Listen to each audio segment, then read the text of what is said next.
Pada bulan Februari tahun ini, saya 3 hari berada di negara yang lebih lambat 5 jam dari waktu Indonesia. Perjalanan bisnis, walaupun singkat, membuat pencerahan baru pada diri saya di dalam cara memandang bisnis untuk kaum milenial ini. Hal ini membuat saya komentar dalam hati, kok nggak pinter-pinter ya saya ini jadi orang. Dalam hal bisnis, belajar mulu. Salah satu bisnis yang baru mulai jalan mengharuskan saya berada di Spanyol. Sebagai salah satu pemain terbaik di Eropa, perusahaan mitra saya ini mengundang untuk penandatanganan perjanjiannya langsung di Madrid, markas perusahaan tersebut. Yang saya mau ceritakan bukan usaha saya, tetapi pengalaman bersama mitra saya di saat makan siang di hari terakhir. Kami bertujuh dari 6 negara berbeda asalnya. Saya berdua dari Asia, yang sisanya dari Irlandia, Portugis, 2 dari Spanyol, dan 1 dari Jerman. Dalam diskusi santai tersebut, salah satu dari mereka berkata, "Kamu beruntung ya tinggal di Indonesia, karena kami di Eropa sudah kecil sekali peluang kami untuk bisa menemukan pain point." Sahabat semua pasti tahu mengenai pain point. Saya selalu ulang-ulang dalam video yang lalu,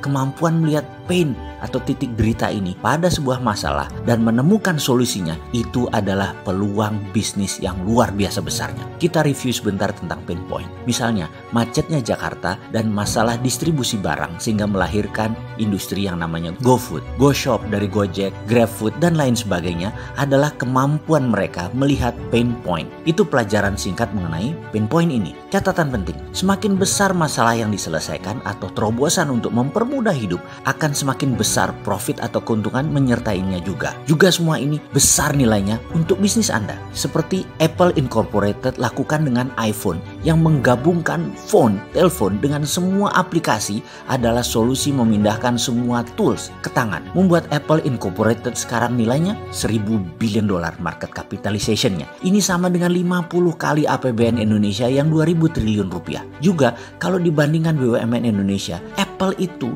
nilainya 100 kali lebih besar dari BUMN. Ya sudahlah, itu lesson learn bagi pengelola BUMN yang sering netek, minta nenen ke APBN sampai 150 triliun lagi sekarang. Sekali lagi, jangan mentang-mentang deh Anda ada APBN, Anda menjadi tidak survive begitu sih berbisnisnya. Lu tuh nggak ada apa-apanya, sudah nggak terlalu produktif BUMN-nya, masih netek lagi sama pembayar pajak. Lalu hebatnya di mana? Bener deh, ada lebih dari 500 perusahaan di dunia ini yang asetnya serta kapitalisasinya lebih besar dari seluruh nilai BUMN kalau digabungkan, dan mereka nggak minta APBN negaranya. Ngaca ya dalam mengelola BUMN. Hati-hati ke depannya. Rencana Anda harus benar-benar supaya jangan diledekin kayak gini. Jadi saat ini kita sudah paham kan tentang pain point secara sekilas. Nah, di Eropa kata mereka, kita mau buat apa lagi? Semua sudah ada. Mulai dari yang besar seperti IKEA sampai yang kecil buat jeans dilukis. Semua orang seakan-akan do something dalam tanda petik. Sudah nggak ada pain point lagi yang bisa diselesaikan. Semua pain sudah hilang. Kami terus mencari dan mencari. Terus mencoba semua orang berpindah negara satu negara Eropa lainnya. Dan generasi muda sekarang paling-paling bekerja jadi pegawai saja maksimum bisanya. Bayangkan, sampai nano niche sudah ada pemainnya.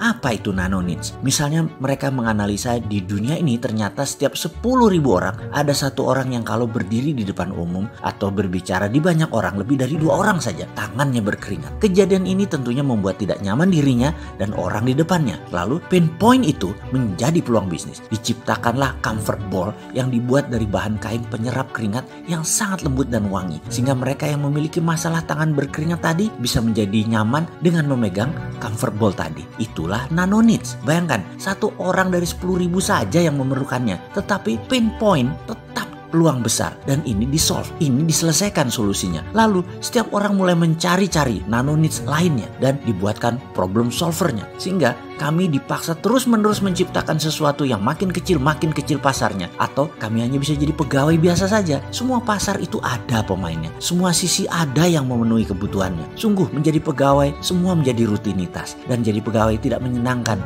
dalam jangka panjang. Kami selalu membayangkan Asia seperti Indonesia. Wih, pasti enak banget di Indonesia. Surga, di mana-mana masih banyak peluang, masih major needs bahkan belum ada yang memainkannya. Di mana-mana banyak pain point yang masih bisa bisa menjadi peluang dan masih banyak yang harus diselesaikan. Beruntungnya ya kalian itu hidup di wilayah economic growth. Sumber daya manusianya ada dan muda lagi, rata-rata 27 tahun usia demografiknya. Ada sumber alam yang luar biasa banyaknya. Pasti semua orang bergairah sekali ya di Indonesia itu. Saling isi, saling menutupi semua pain point. Mendengar itu saya tertawa dalam hati. Mana ada yang mikirin pain point di Indonesia? Yang ada hanya mikirin politik. Gak ada terobosan solusi ekonomi bernegara karena mereka terlalu memuja obor dan IMF. Rakyat di mana-mana bicaranya dan komentarnya hanya politik. Nggak ada tuh yang mau bekerja berkreasi menciptakan solusi dari pain point ini, bro. Lu pade aja masuk Indonesia lagi deh, jajah lagi deh tuh Indonesia daripada dijajah Tiongkok. Jorok orangnya, bener ya. Jangan-jangan lebih enak dijajah Eropa. Seenggaknya pada minta kawin sama bule Eropa, cowok ceweknya. Kawin campuran itu biar turunannya pada keren-keren, jadi pada Indo.